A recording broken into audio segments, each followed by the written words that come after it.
Welcome back to Explain America. This is your host, Kyle Becker.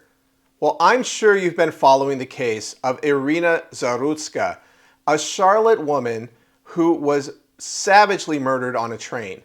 And it has stoked national outrage. There have been announcements from the Trump Department of Justice. There has been reaction from Republicans in the state.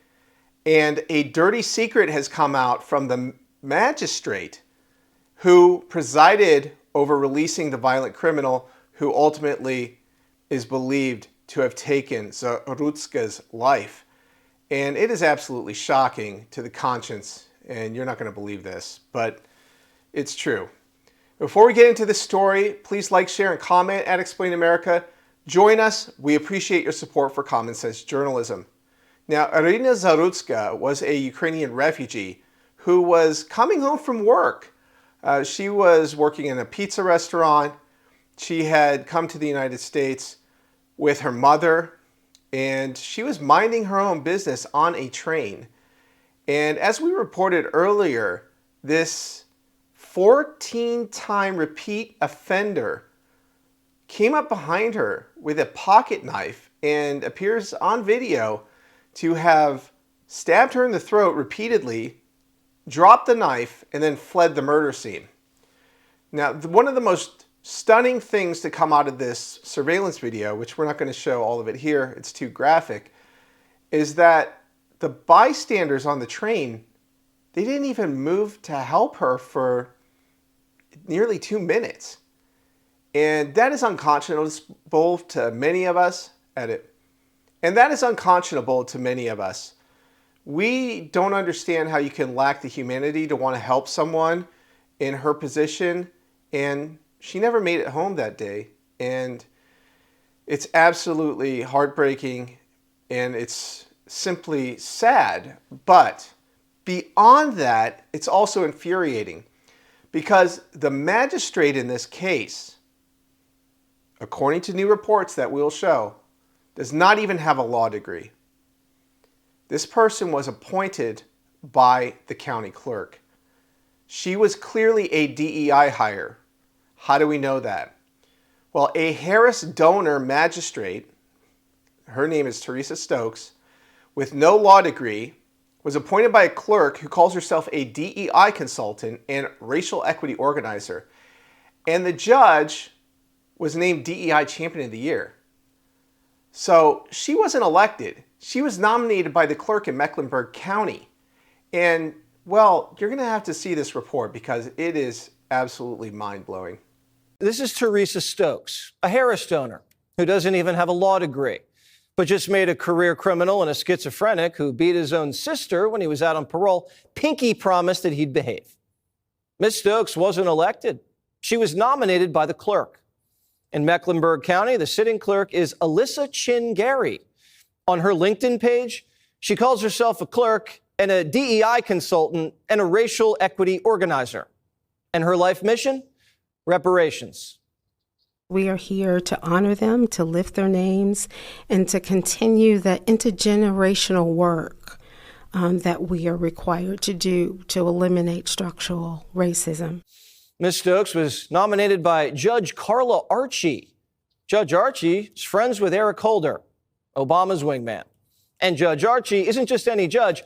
In 2019, she was the DEI Champion of the Year. Is this starting to make sense?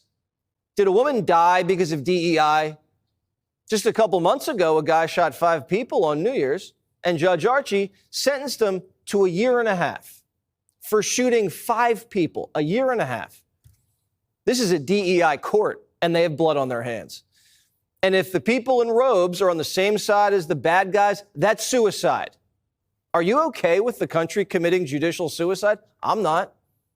DEI died when Kamala lost. It's illegal. And releasing felons with dozens of arrests for social justice is a crime against the country. They've set up these dangerous DEI courts in cities nationwide, catching and releasing criminals to prey on innocent people. These courts need to be systematically dismantled, and that needs to happen immediately. Now, Republican congressmen in the state are demanding the immediate removal of Teresa Stokes. Again, she was not elected, and she was the judge who allowed Irina Zarudska's violent attacker walk free after 14 violent arrests. Now, a little bit more information about Ms. Stokes. Apparently, she was a director of an organization, Second Chance organization, and there are Soros fingerprints all over this story. And I'm not throwing that name around as a boogeyman.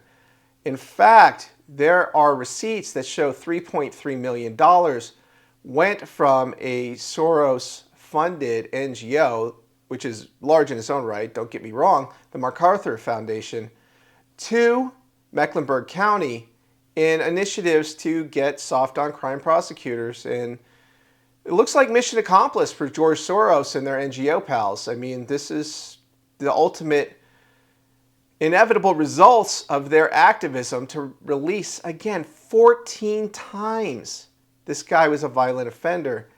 And forget 3 times you're out, 3 strikes you're out. This was 14 strikes and you're still not out. And, you know, whether or not this person had mental illness, you could say that about any killer, that they have mental illness of some kind. This is a rhetorical game that's being played out on the broadcast news and in the cable news right now. But this heinous criminal, this savage, this thug, and I reserve that for any individual who commits such atrocities, seemed to have known exactly what he was doing. He said, I got that white girl. That seems to prove racial animus to me right there. And also dropped the knife and fled the scene. So that appears to prove mens rea, which is he knew what he did was wrong and that there would be consequences for his actions. So he may have mental health issues in this case, but he showed enough capacity to snuff out the life of a beautiful young woman. And God rest her soul, because her family showed a lot more patriotism to this country than these DEI judges and prosecutors, because she is not being sent back to the Ukraine to be buried. She's being buried right here in the United States because she loved America.